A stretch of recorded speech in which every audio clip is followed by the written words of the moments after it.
Hello and welcome to our weekly transits.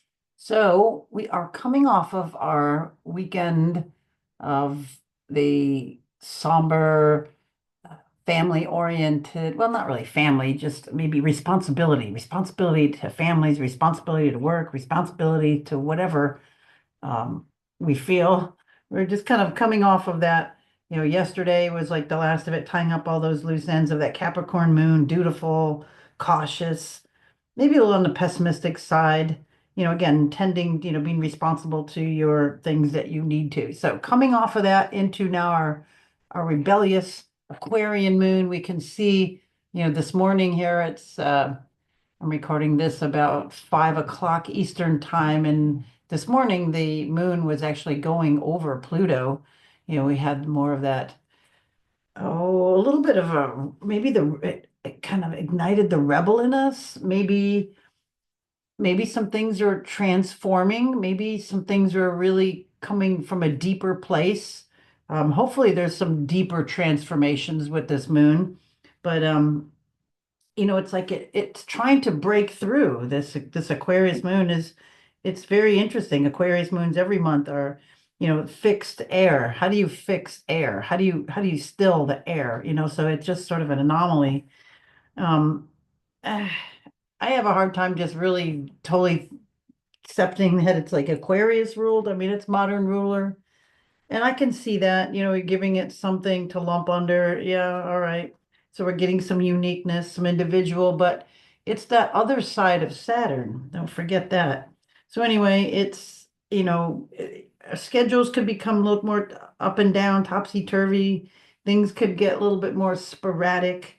Um, just watching more for these ultra Aquarian tendencies, like to be fanatical, to act deliberately rebellious without rebelling, without anything for, you just for the sake of rebelling, kind of watch those tendencies because it just creates more things coming back at you, you know.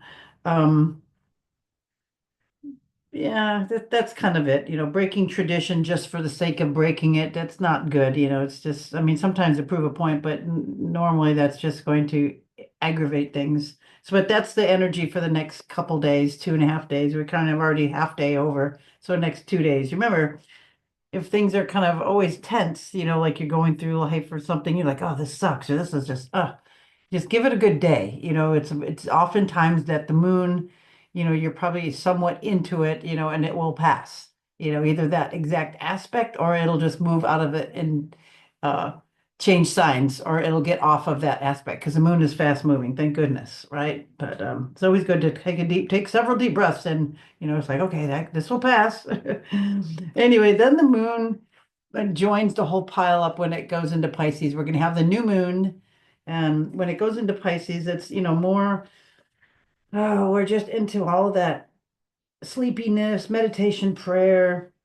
Could be alcohol, drugs, things that take you away, trying things to get more into a stupor or maybe more of trance-like, anything to escape reality, maybe, or the harshness of it, maybe hiding away, um, having more solace, more quiet time. Maybe you can feel more dreamy, daydreamy, stay in bed, stay in the jammies, maybe more nostalgic, or we're also more impressionable, more willful, wistful, I'm sorry, definitely more impressionable, more easily fooled. Don't make major decisions here, even though it's a new moon. It's kind of a pile up in so much nebulous Pisces. I would not advise big decision making here. Um, our boundaries are low. Um, we're definitely more compassionate and intuitive, and we're more, sensitive to people, to more, to things. But we can again be pulled and schmoozed and convinced and connived. So wait till the Pisces moon is over, I would, before you make any real big decisions on anything. And then we luckily snap out of anything when, the moon moves into Aries. Excuse me, on Saturday. And, Aries moon always gives us our aggressive, impulsive, energetic. It picks up the energy. It's like you feel more like the cheerleader. Yeah, you can do it. It can also get a little testy. You can get a little rebellious, a little argumentative, short with your words. It's like just the facts, ma'am. Um, even when you're not usually uh, people that aren't usually bold or stand up for themselves or confident get a little bit more confident and bold when the moon moves through Aries. Um, it's a good time also to start projects. It'll be just after the new moon, so it'll be a really good time to still put in new things, create boundaries too while that Pisces stuff's going on. Channel that me first energy, that Aries comes into. Um, but this be careful that we don't get too impulsive after maybe waiting. It's like you're waiting, for that nebulous Pisces stuff to end, and then you be a bit too jumpy. So just kind of watch that, during that time. And then at the very beginning of next week, before we reconvene, it will move into Taurus, which is where the moon's exalted. It loves to be there. So it gets to be more rooted, comfort oriented, no need to be in a hurry. It's a good time to slow down. It's a time to then deliberate. That might be a good time to deliberate over whatever decision might be stewing at that time. So, yeah, it's a time we can get more appreciative of things, a nice dinner, more sensual, listen to good music, have, something that tastes good, um, a good massage, get into the earth. So those are the upcoming moon signs for this week. And then if we're into gardening and planting, we want to be on the feminine moons, so we are right now is not a good time, but in a couple days when it moves into Pisces, moon in Pisces, wonderful, to start seeds, to start planting, but then not in Aries, but then again in Taurus. So it's like every couple of days you can, be kind of starting something. When the moon's in a barren sign, all the masculine or outward signs, it's better to do pruning, cut your hair if you don't want it to grow, um, spraying for bugs, pesticide, hopefully natural pesticides, don't use glyphosate. Oh no, bad stuff, bad stuff. Or herbicides or anything like that. You use salt water. There's a lot more safer things to use. Um, but those are the times to eradicate stuff. So we have this push-pull, throughout the zodiac. It's just a beautiful pattern. So anyway, those are the moon signs for this week. And interesting, if you look at the chart, we talked about this a little bit, how it's kind of closer together. We've got, a bowl chart here, because there's, other than the node, but we don't have any planets over here. So it's pretty much, it's not a half bowl. It's more of that quincunx almost all the way. These two planets are not quite quincunx there. Um, but Mars just went direct yesterday. Let's see, maybe if I'll say it. Yeah, as you can see, it's stationary there when I went back to yesterday. So today it's starting to move direct. So from today till I think it's like the first or second. I'll show. I'm looking the second. Um, yeah, March 1st. It's when Venus goes retrograde. But right now, for these few days from today until the first, all the planets are direct. So for today, 25th, 26th, 27th, 28th, 29, or no, I mean, there's no 29, 20. Okay, so the first. So like 5 days, more or less, depending on the hours, we have to maybe set some things in motion while we have all the planets in direct motion. We don't have very many windows of that this year. We have these next 5 days, and then Venus goes retrograde, and then Mercury will go retrograde. So Venus is like 43 days. Okay, so that will be like to mid-April. And then we'll have like mid-April to like the beginning of June is the next period. So what is that? Maybe like 5 weeks almost. Um, that will have a good amount of time where the planets are direct. And then I think it's Uranus, I believe, will be the next one that'll go retrograde um, in June. Well, we can skip ahead. But anyway, one of the planets, outer ones, goes retrograde. So then we start the process of the retrograde seasons, and then I don't think we get maybe a couple days like in November or December or something, but we don't get a lot of it this year. We don't get a lot of direct motion of, of all the planets in direct motion. So it is what it is. It's not good or bad. It's just like certain energies move forward all at once, and then sometimes, there's intense too. Like right now, it might be really intense for a little while. We get a little break, and then it might be really intense. Okay, that being said, I want to just, before we move on into this next week, I just want to show you something here. Let's go a month. Okay, so here we are today. I want you to keep an eye on these planets. Okay, so look here, we have, this bowl shaped. It's going to start to spread out, but I want you to watch what we've got coming up here with Mars and Pluto. So 1 month we have it, it's direct, so it's 21 and it's almost 3. Look how it's almost opposition here. It's like 7, it's like 10 degrees, right? About. Okay, okay, so here we go. Here they are on April 25th. Look at the 3 degrees and 3 degrees. They're opposing here now. And then we still have a real tight pack. We've gone starting to move the pack into Aries, of course, and then move out. The sun is already out, it's already into Taurus here 2 months from now. But we still have this tight pack over here. But anyway, we have this opposition. This is the third one. So things could be very interesting, although things are in direct motion. For about the last 10 days, we have this. But then we also have, I'm just going to go several months, we will have the conjunction of this, right? So is Mars, it was retrograde, so it will go, it'll conjunct here. So let's just watch that and see when that is.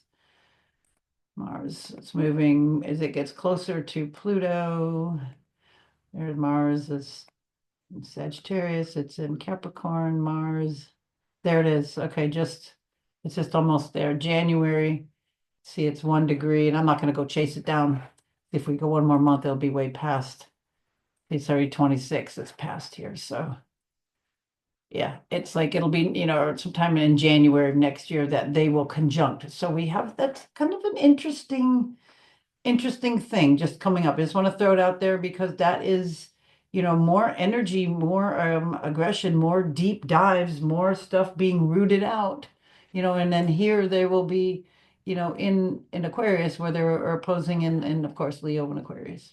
So anyway, those couple things are coming up. I just wanted to give you that while I was thinking about it. Okay, and then one other thing you see is like they're here all grouped up, the planets. And then as the sun moves on, and the sun always has like, Mercury and Venus close to it, they will move through the signs and then everything spreads out. Let me just give you that real quick. I was having you watch something else. Now watch, see July. See, we're starting to spread out a little bit here already, but let's go another month. And now we're in, September. Look how spread out things are compared to where they are now, right? We were, like I said, pointing out like a bowl shaped. Now we have things kind of all over. It's almost a splash pattern, almost.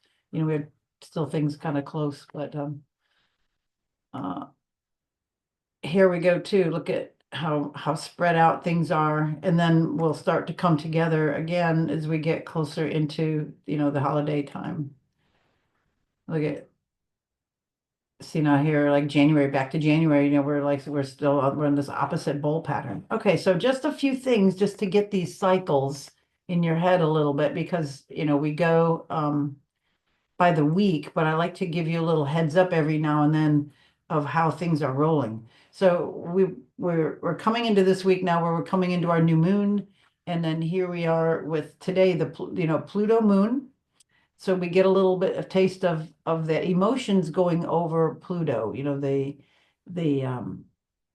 here's where Mars is going to be next year. It's going to move all the way around and be right over here. So you get that little taste today of Moon and Pluto. What is that? What's going on in the world?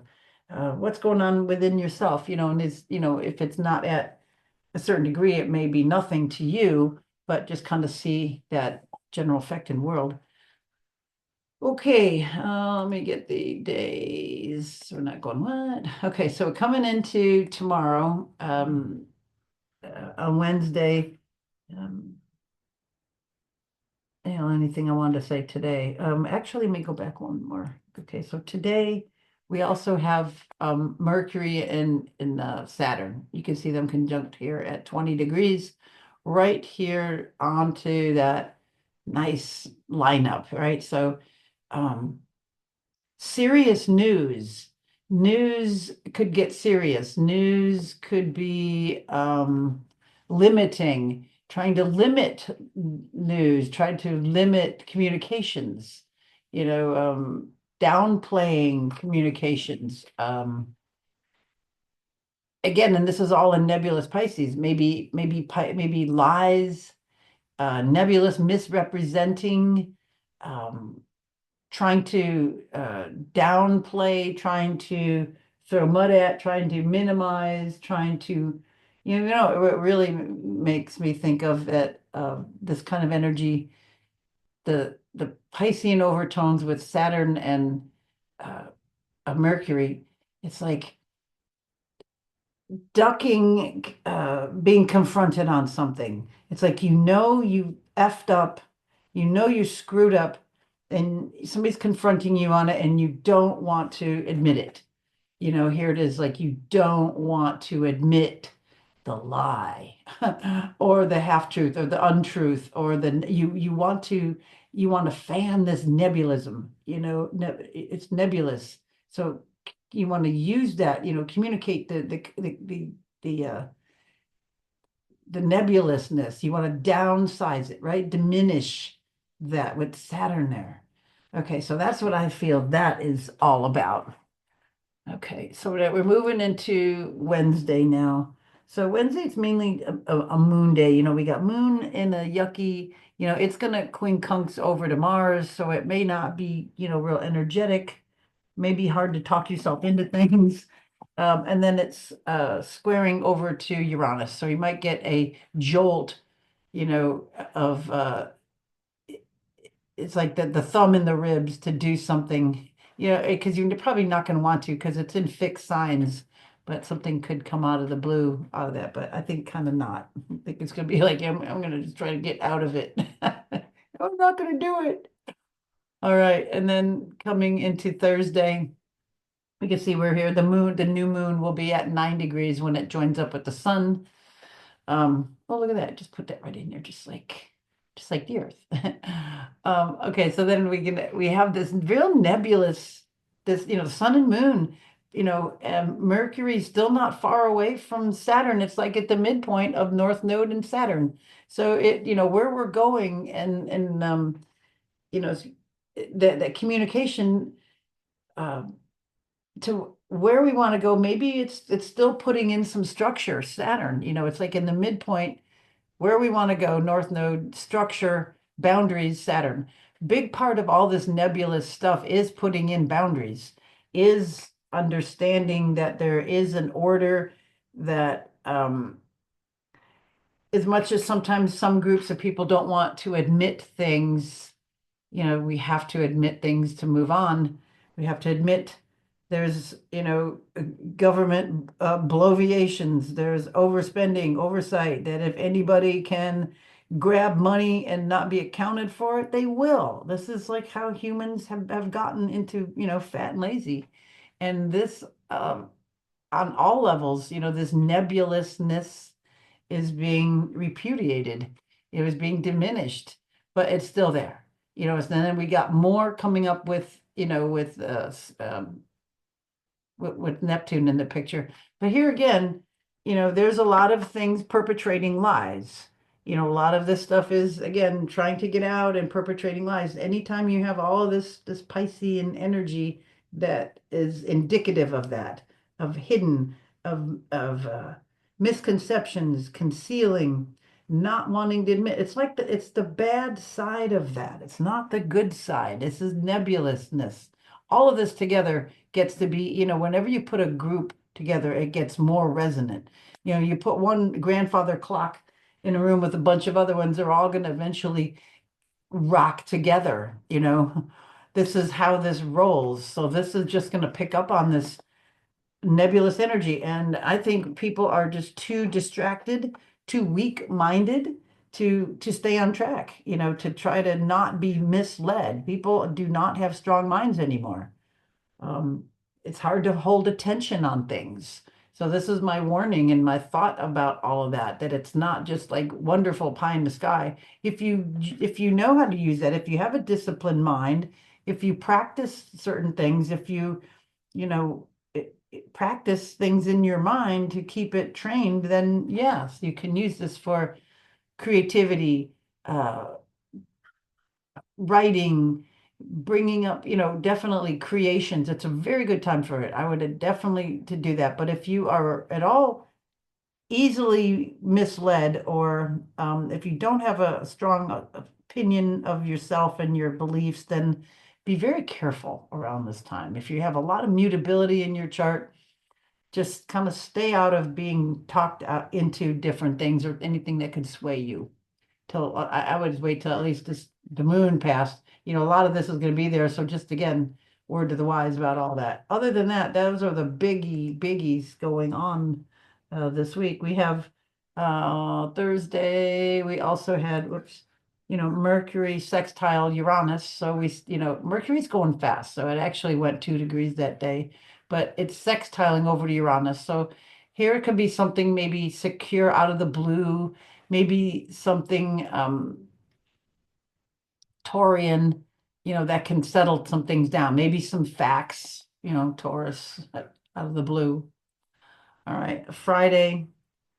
Um, it's really just a lot of moon stuff that day. The moon does trine Mars, and then it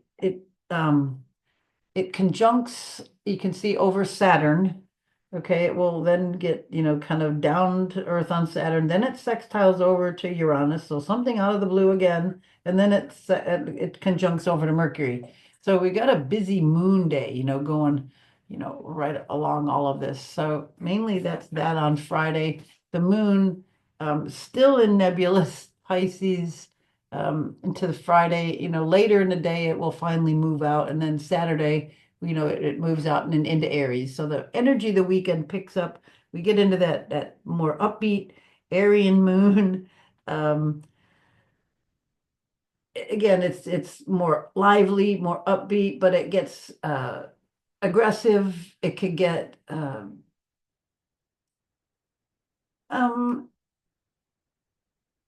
that's yeah, let's just leave it at that. It can get racy, aggressive, it can get um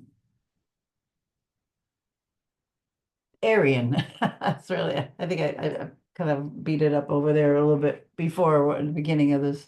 You know, you get a little bit hot tempered, you can get impatient, you know, or you can get creative, you can get busy, you can get, you know, put to work. It's a great time to paint the garage, you know, or do some gardening or get stuff ready, you know, all that kind of work is really good for that. So that's Saturday. Venus does go retrograde. You can see she's stationed here like at 9. I think it's like actually, yeah, 10 degrees that it goes retrograde. So hopefully you'll have taken advantage of some things over the next few days before this.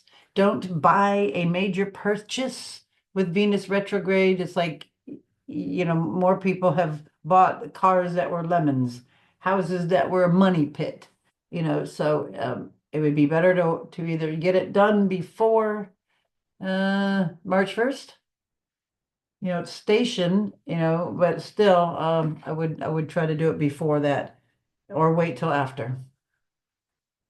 Word to the wise. And then Sunday, March 2nd, you know, we've got the sun squaring, probably the biggest thing, sun squaring over to Jupiter. So, you know, it's mutable, so the squares are not so hard when they're mutable, but yet we still have a little resistance, maybe some doubt or something, you know, some little bit of reining in on this large energy um, was there. What else was I going to say about that? Basically, that's it. We still got the North Node and Neptune right there. bringing that up, we got, where's Mercury?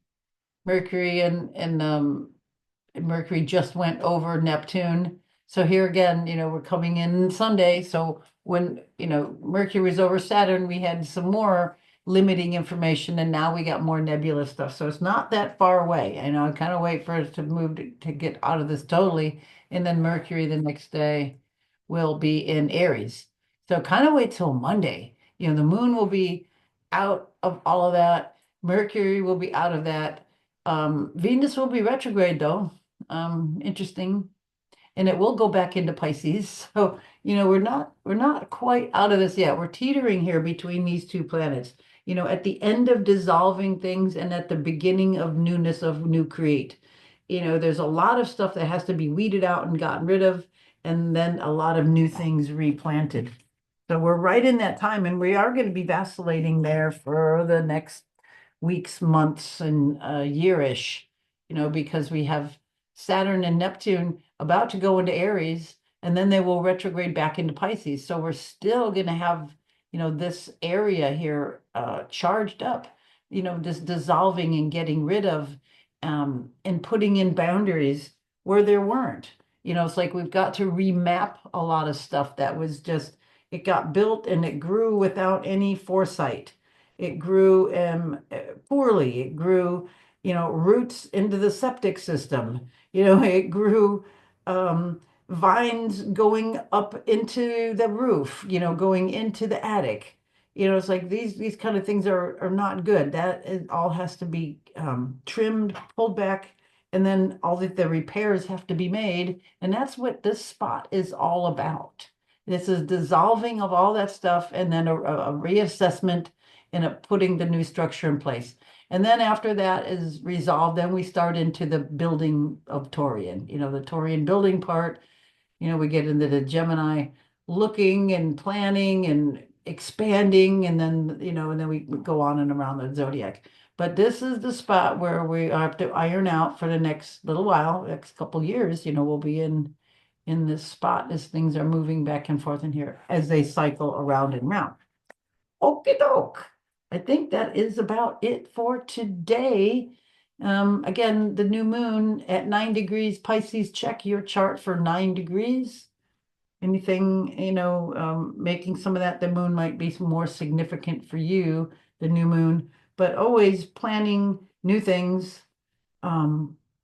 Getting started on that. It's a good time to do your herbal tinctures, start some of your seedlings, starting things for the spring, getting things on the new season. That's kind of a really good focus for this, this moon.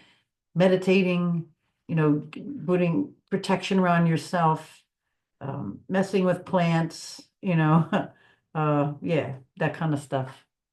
All right, I hope you found that helpful, and we will be back next week. Thank you for listening. Bye for now.